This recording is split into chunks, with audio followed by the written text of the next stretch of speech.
Bismillahirrahmanirrahim.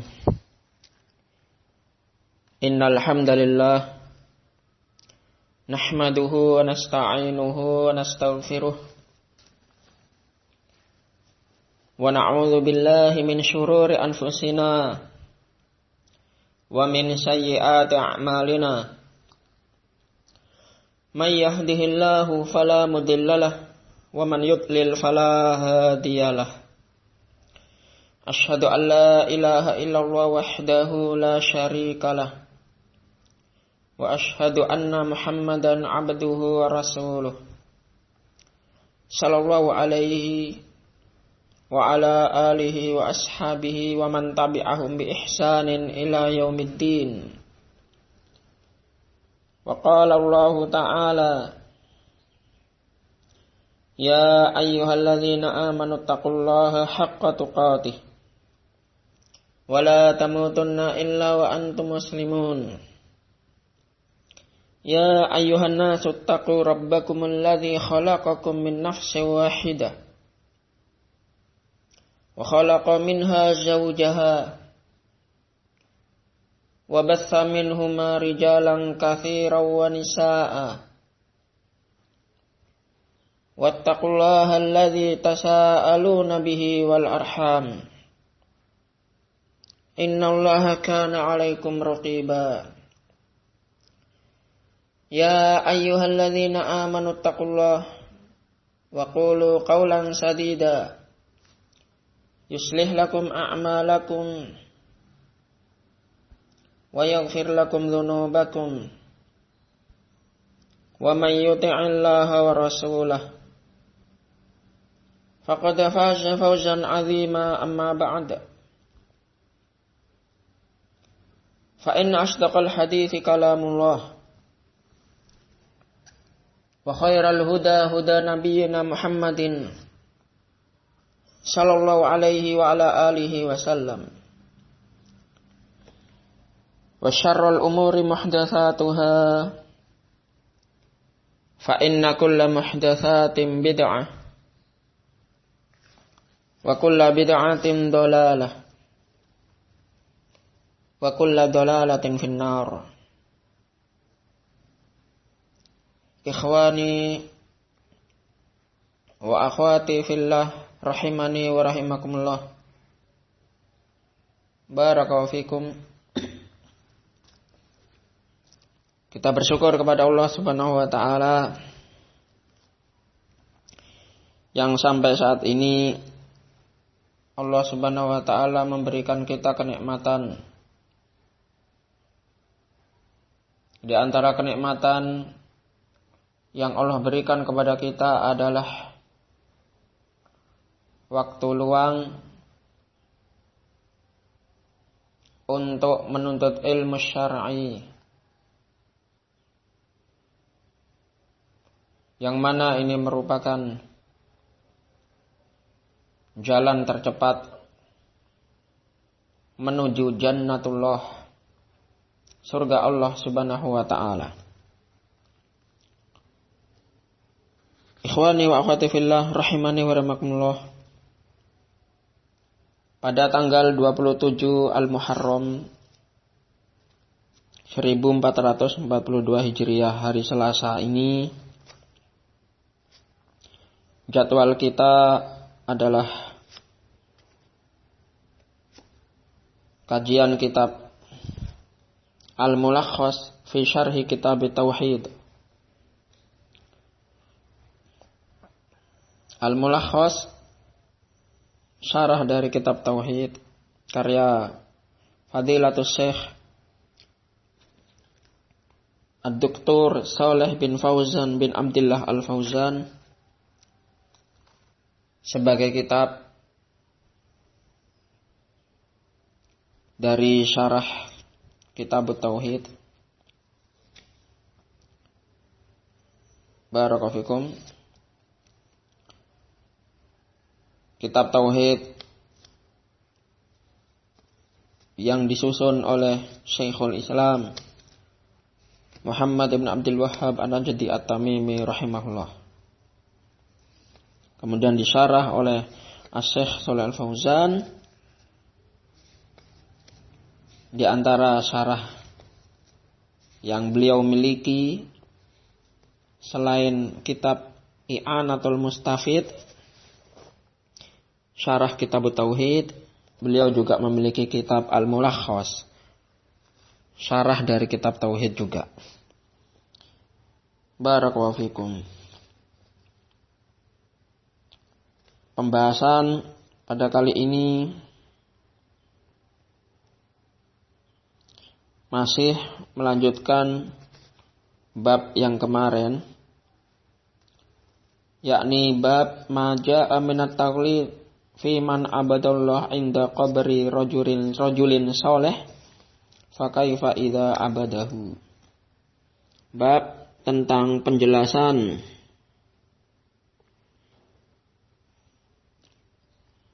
yang termasuk ancaman keras bagi orang yang beribadah kepada Allah namun dilakukan di sisi kuburan orang soleh. Lantas bagaimana apabila orang soleh tersebut disembah, diibadahi? Pertemuan yang lalu telah membaca hadis Aisyah radhiyallahu anha, riwayat Al-Imam Al-Bukhari dan Imam Muslim serta Al-Imam Ahmad dalam musnad beliau rahimahumullah, yang mana Aisyah radhiyallahu anha menceritakan tentang Ummu Salamah, istri Nabi alaihi salatu wassalam, yang berjalan dalam safarnya di negeri Habasyah, ternyata mendapati ada sebuah ma'badun Nasoro, tempat ibadahnya orang Nasoro, yakni kanisah, gereja. Beliau radhiyallahu anha, Ummu Salamah, melihat di dalamnya ada gambar-gambar. Setelah diceritakan kepada Nabi alaihi salatu wassalam, maka Nabi menyatakan, ulaik idza mata fihim ar-rajulus salih awil abdus salih banau ala qabrihi masjidan wa sawwaru fihi tilkas suwar ulaika syirarul khalqi indallah. Kata Nabi, mereka itu yakni orang-orang Nasoro, masuk padanya orang Yahudi. Mereka itu apabila ada orang yang soleh atau hamba yang soleh meninggal, mereka bangun di atas kuburannya itu sebuah masjid. Kemudian mereka menggambar pada tempat ibadah tersebut gambar-gambar mereka orang-orang soleh, kemudian dipasang padanya. Maka keadaan mereka, kata Nabi, ulaika syirarul khalqi indallah, mereka adalah sejelek-jelek makhluk di sisi Allah. Barakallahu fikum. Ikhwani wa akhwati fillah rahimani wa rahmakumullah. Pertemuan yang lalu pula telah kita sampaikan tentang al-makna al-ijmali lil hadis, makna secara global tentang hadis yang tadi kita baca. Makna secara globalnya bahwasanya Ummu Salamah mensifatkan, menceritakan dari apa yang beliau saksikan, beliau lihat, beliau sampaikan kepada Nabi di saat Nabi sakit menjelang wafatnya, tentang sebuah gereja atau tempat ibadahnya orang Nasoro yang di dalamnya ada gambar-gambar tokoh-tokoh yang mereka agungkan. Maka Nabi alaihi salatu wassalam menjelaskan sebab yang menjadikan mereka melakukan demikian adalah al-ghuluwu fi ta'zimis sholihin. Berbuat ghulu dalam mengagungkan orang-orang soleh. Ghulu, berlebih-lebihan dalam mengagungkan orang-orang soleh. Kalau memuliakan, mengagungkan orang soleh sesuai dengan kadar yang diperbolehkan dalam syariat, maka tidak mengapa. Seperti barakallahu kita mendoakannya dengan doa kebaikan, menjamunya, menimba ilmu dengan baik, tawadhu, tidak bertengkar berdebat di hadapannya, tidak menggibahi orang lain kepada beliau, dan lain-lain. Maka ini tidak mengapa. Tetapi kalau sampai melebihi batas yang diperbolehkan dalam syariat, maka barakallahu fikum itu adalah tindakan yang dikecam dalam Islam, yang diancam keras dalam Islam. Sehingga dalam hadis ini cara makna dikarenakan mereka hulu dalam mengagungkan orang-orang soleh, menyebabkan mereka membangun masjid-masjid di atas kuburannya, serta memasang gambar-gambar, bahkan ada yang membuat patung sesuai dengan postur atau wajahnya di dalam tempat ibadah mereka. Maka dengan ini Islam menghukumi orang yang melakukannya adalah syirarun nas, sejelek-jelek manusia. Sebagaimana Nabi menyatakan dalam hadis tadi, ulaika syirarul khalqi indallah, mereka adalah sejelek-jelek manusia di sisi Allah. Na'udzubillah min dzalik. Kenapa mereka dianggap sejelek-jelek manusia? Sebagaimana telah disampaikan pada pertemuan yang lalu, li'annahum jama'u baina mahdhurain fi hadzal sani'i huma fitnatal quburi bittikhadhiha masajid wa fitnata ta'zimit tamathil mimma yuaddi ila syirki. Dikarenakan mereka menggabungkan dua perkara yang dikecam pada tindakan mereka. Yang pertama adalah fitnah kuburan yang mereka membangun masjid di atasnya. Bisa jadi langsung membangun masjid di atasnya tertutup oleh pondasinya, atau bisa jadi memasukkan jasadnya orang yang dianggap soleh oleh mereka, tokoh mereka, ke dalam masjid dan dimakamkan dalam masjid. Masuk juga padanya dimakamkan di arah kiblat masjid, yang mana masih jadi menjadi satu halaman dengan masjid tanpa ada pemisah jalan. Maka seperti ini masuk barakallahu fikum larangan dan termasuk perbuatan syirarun nas, sejelek-jelek manusia. Dan juga mereka dianggap sejelek-jelek manusia selain menjadikan masjid di atas kuburan orang-orang soleh, mereka barakallahu fikum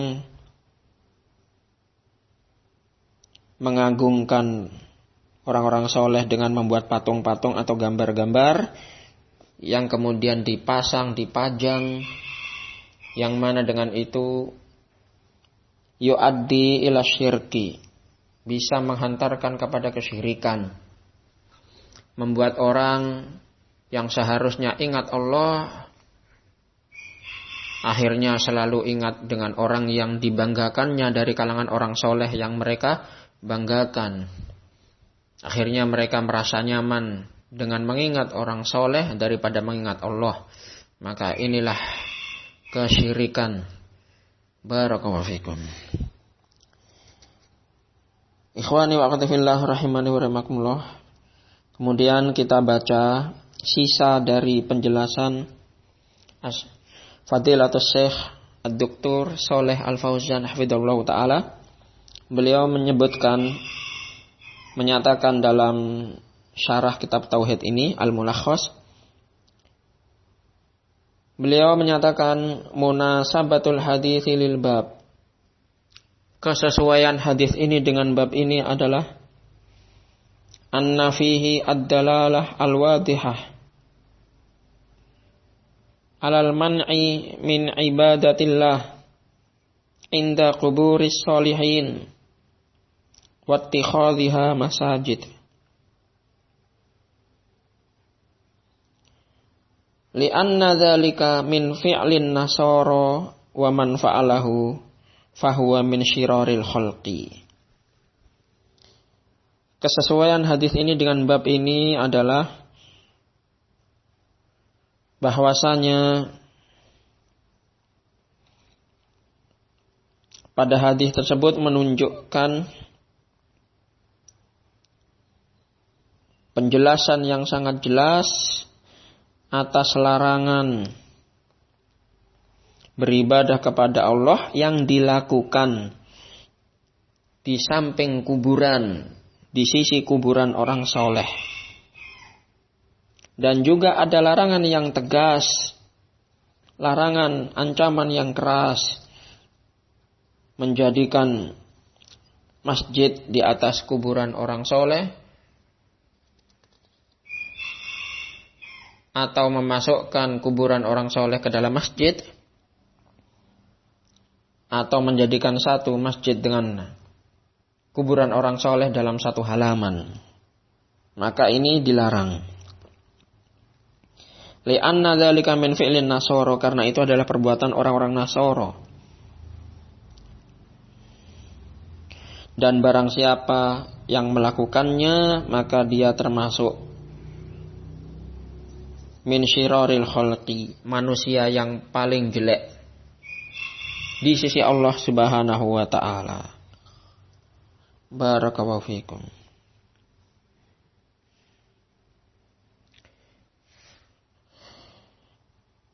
Ikhwani wa akhwati fillah rahimani wa rahimakumullah. Kalau ada orang beribadah kepada Allah, niatnya untuk Allah seperti membaca Al-Qur'an, salat, tapi tetap menghadap kiblat, namun dilakukan di samping kuburan orang soleh atau kuburan orang yang tidak tahu itu siapa, namun niatnya adalah untuk Allah, maka itu tidak sampai syirik, namun bid'ah mungkaroh, sebagaimana disebutkan oleh Syekh bin Baz rahimahullah. Dianggap terjatuh dalam kesyirikan kalau ternyata barakallahu dia menganggap sholat di situ mendatangkan berkah dengan sebab sholat di pinggir orang soleh, ya, mendatangkan keselamatan, manfaat, ya, maka itu barakallahu syirik kecil. Kalau semata-mata dia meyakini yang bisa mendatangkan adalah orang soleh tersebut, apalagi sampai beribadah, sholatnya untuk orang soleh, baca Al-Qur'annya untuk orang soleh, bukan lagi untuk Allah, maka ini syirik besar. Barakallahu fikum. Ikhwani wa akhwati fillah rahimani wa rahimakumullah. Kemudian ma yustafadu minal hadis, faedah yang bisa diambil dari hadis ini. Al-faidatul ula, faedah yang pertama, al-man'u min ibadatillah inda quburis sholihin. Larangan beribadah kepada Allah di samping kuburan orang soleh. Ini dilarang. Ya. Dilarang. Li'annahu wasilatun ila syirki wa huwa min fi'lin nasara, karena itu merupakan wasilah menuju kesyirikan yang merupakan perbuatan orang Nasara. Ya, Belum tentu langsung dikatakan syirik, namun bisa menjadi wasilah. Belum dikatakan syirik kalau niatnya hanya untuk Allah. Tapi dia hanya beribadah di samping kuburan orang soleh, itu belum syirik. Tapi bisa menjadi wasilah. Disebut bid'ah mungkaroh.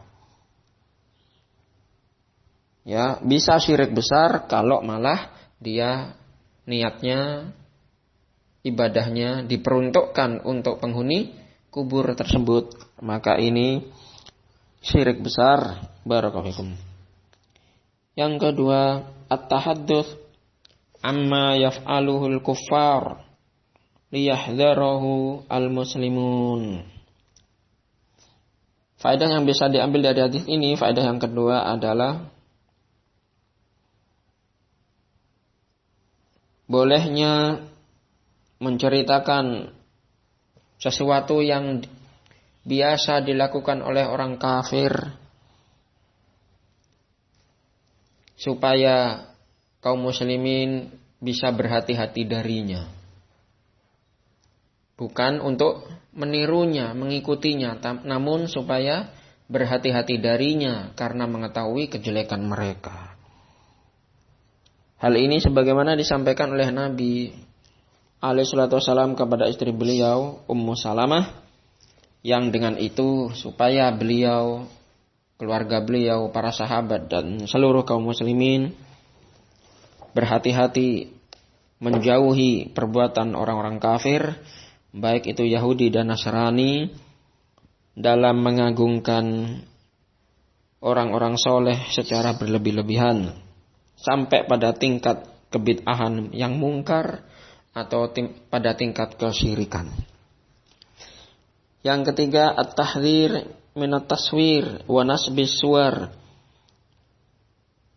Peringatan dari taswir, gambar, dan memajang gambar. Ya, gambar bernyawa, orang, hewan. Barakallahu fikum. Maka haram hukumnya. Berbeda halnya dengan yang tidak bernyawa seperti pemandangan, rumah, bunga, laut. Barakallahu fikum. Li'anna dzalika wasilatun ila syirki, karena gambar, patung atau memasang gambar itu wasilah menuju kesyirikan. Dari sisi mana? Dari sisi barakallahu fikum, kalau sampai berlebih-lebihan dalam mengagungkannya, semata-mata merasa tentram, senang, tenang, menganggap ada berkah dengan mengingatnya, dengan memandang orang soleh tersebut, maka ini sudah mengandung kesyirikan. Karena sesungguhnya yang mendatangkan keberkahan, ketenangan adalah Allah Subhanahu wa ta'ala, bukan gambar tersebut atau orang soleh tersebut yang sudah meninggal. Ini saja sudah syirik. Apalagi dengan beribadah kepada mereka, lupa dengan Allah Subhanahu wa ta'ala, atau menjadikan mereka sebagai wasilah dalam doa. Ya, menyebut nama-nama mereka supaya mereka menyampaikan kepada Allah, memberikan syafaat dan lain-lain. Maka ini merupakan kesyirikan. Yang keempat, faedah yang keempat, anna man bana masjidan inda qabri rajulin soleh fahuwa min syiraril khalqi wa in hasunat niyatuhu. Sesungguhnya barang siapa yang membangun masjid di sisi kuburan orang soleh, maka dia termasuk manusia yang paling jelek, makhluk yang paling jelek, walaupun niatnya itu baik. Baik dalam tanda kutip, baik menurut dia. Niatnya supaya ya ingat akan jasa-jasanya, ya supaya bisa mengenang kebaikannya. Namun ternyata dia lakukan seperti itu, maka itu adalah perbuatan yang dianggap ya perbuatan yang terjatuh dalam kejelekan yang paling jelek, sehingga disebut dengan syirarul khalqi indallah, makhluk yang paling jelek di sisi Allah. Kenapa demikian? Karena dengan itu mendatangkan fitnah, menjadikan kuburan menjadi masjid, dan fitnah mengagungkan orang-orang soleh atau patung-patung atau makamnya sehingga menjurus membawa kepada kesyirikan. Inilah yang dilakukan oleh barakafikum orang-orang Yahudi dan orang-orang Nasoro. Barakafikum. Sebagaimana disebutkan oleh Asy-Syaikh Shalih Al-Fauzan hafizahullah dalam kitab beliau yang lain, Syarah Kitab Tauhid, I'anatul Mustafid, beliau menyatakan fitnatut tamathil wa hiya fitnatun qadimah kama fi qissati qaumi Nuh. Fitnah patung gambar adalah fitnah yang sudah lama sebagaimana terjadi pada kisahnya kaum Nabi Nuh alaihissalam. Faqaumu Nuh innama waqa'a syirku fihim bisababi nasbit tamathil. Maka kaumnya Nabi Nuh hanyalah kesyirikan terjadi pada mereka itu dengan sebab memajang gambar-gambar dan patung-patung orang-orang soleh. Ya. Wa waqa'a syirku fil yahud bisababi timthalil ajli alladhi amalahu Samiri. Demikian pula kesyirikan terjadi pada orang Yahudi dengan sebab mereka menjadikan patung, membuat patung anak sapi yang hal itu dibuat oleh Samiri. Wa waqa'a syirku fin nasara bisababi nasbis solib ala suratil masih bija'mihim. Dan orang-orang Nasoro terjatuh dalam kesyirikan dengan sebab mereka memajang salib dengan menampilkan sosok Nabi Isa alaihissalam menurut mereka. Wa yukhsha ayyaqa asyirku fi hadhil ummah bisababi nasbit tamathil lil ulama wal ubbad as-solihin. Fahadha fitnah azimah hadzara minha an-nabiyyu alaihi salatu wassalam. Dan dikhawatirkan kesyirikan yang menimpa umat Islam ini, di antara sebabnya dengan sebab memajang patung-patung gambar-gambar ulama atau orang-orang soleh ahli ibadah mereka. Maka ini merupakan fitnah yang besar yang Nabi alaihissalam telah mengecamnya, telah memperingatinya. Maka barakallahu kita saksikan sampai saat ini ada sebagian mereka-mereka yang terjatuh dalam perbuatan ghulu fis sholihin, berlebih-lebihan terhadap orang soleh dengan menjadikan orang soleh itu barakallahu dibentuk dalam bentuk patung atau gambar-gambar atau foto-foto yang kemudian dipajang-pajang. Maka ini bisa menghantarkan kepada kesyirikan dan menjadi wasilahnya. Dan ini merupakan fitnah azimah, fitnah besar yang telah menimpa umat-umat sebelumnya yang mereka telah binasa. Nas'alullah as-salamah wal afiyah fid dunya wal akhirah. Ikhwani wa akhwati fillah rahimani wa rahimakumullah, mungkin ini yang bisa disampaikan pada kesempatan kali ini. Barakallahu fikum. Insyaallah pertemuan yang berikutnya masuk pada hadis yang berikutnya pada bab yang sama. Wallahu ta'ala bishawab. Naktafi bihadzal qadar wa akhiru da'wana alhamdulillahirabbil alamin. Subhanakallahumma bihamdik asyhadu an la ilaha illa anta astaghfiruka wa atubu ilaik. Tafaddalu hafizakumullah. Barakallahu fikum. Assalamualaikum warahmatullahi wabarakatuh.